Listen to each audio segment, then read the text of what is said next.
বাইরে গিয়া অপেক্ষা করো, এর ইংরেজি কি হবে? Wait outside. ওয়াইট আউটসাইড, তার মানে বাইরে গিয়া অপেক্ষা করো।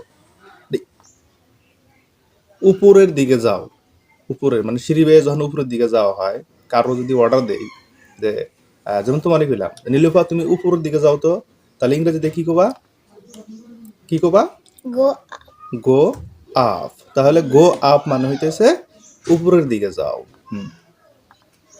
যেমন ধরো আমরা বিল্ডিং এর উপর উঠছি, বিল্ডিং এর উপর থেকে নিচের দিকে তোমাকে আমি কি করবো? আদেশ করবো যাওয়ার জন্য, যে তুমি এখন তলের দিকে যাও।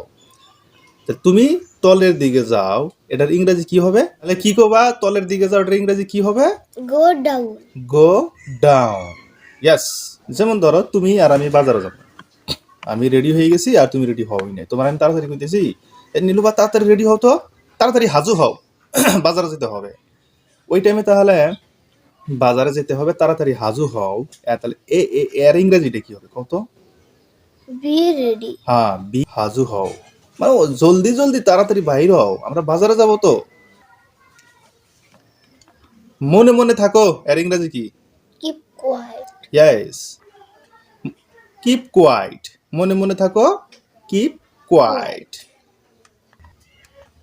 সাবধান হওয়া, যেমন ধরো একটা পাগলা গরু বা পাগলা কুত্তা একটা আইতেছে, নাইবা বড় একটা গাড়ি আসতেছে, অ্যাক্সিডেন্ট হওয়ার সম্ভাবনা আছে, তাহলে আমরা তখন কি কই? এই সাবধান হও, সাবধান হও, নীলুফা তুমি সাবধান হয়ে থাকো তো। ওই টাইমে তাহলে কি ইংরেজিতে এই সাবধান হওয়া ইংরেজিতে কি বলবো? জোরে করে কও। Be careful. হ্যাঁ, বি বি কেয়ারফুল হইতেছে সাবধান হওয়া। কি হবা? সাবধান হওয়া। হওয়া।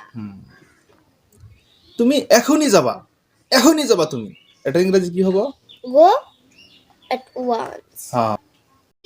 আপনাদের ভিডিওটা ভালো লাগে লাইক শেয়ার এন্ড কমেন্ট করবেন। হ্যাঁ, সাথে আমাদের পেজটা ফলো করবেন। হ্যাঁ, তাহলে আপনারা ইংরেজি শিখতে পারেন, আমাদেরও ভালো লাগবে। হ্যাঁ, আর আমরা নতুন নতুন আরো ভিডিও বানাইতে পারবো। হ্যাঁ।